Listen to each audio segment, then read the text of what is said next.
is Bruce Green. I'm a retired school teacher.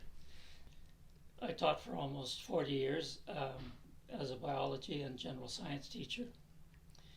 And my background in science, I did a Bachelor of Science degree at UBC, and my area of interest was zoology and biochemistry. You know, one of the things that influenced me was keeping tropical fish.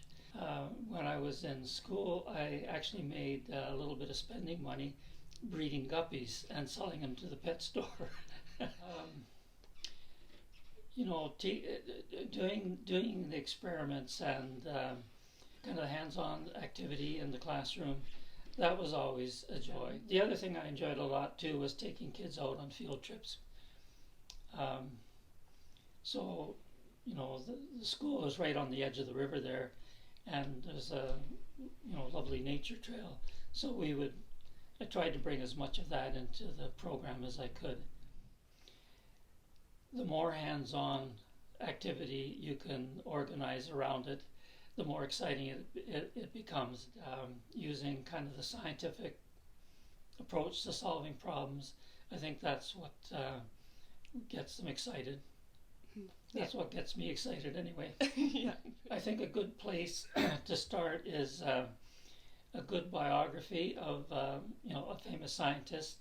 I think one person who was really influential to me when I look back on where science has taken me and what I studied was Louis Pasteur, and he was one of the great scientists.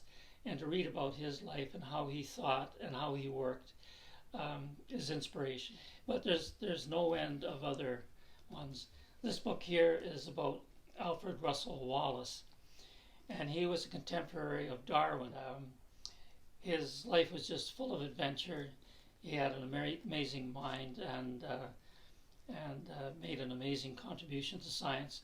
So often overlooked because Darwin gets all the glory for the theory of evolution, but he was critical. But other books that young people would like, I really enjoy books by Gerald Durrell, and this one here, Birds, Beasts and Relatives, is one of a series of books that he wrote. Delightful book, and there's actually a television series in the library about his family. If you're interested in mushrooms, this is a really good book to get started.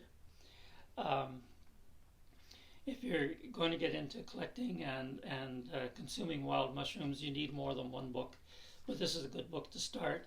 And with birds, lots of really great books on birds. This is a new one that's just come out. I don't know if it's in the library yet, but full of beautiful artwork and lots of kind of interesting information about the different birds. There you go.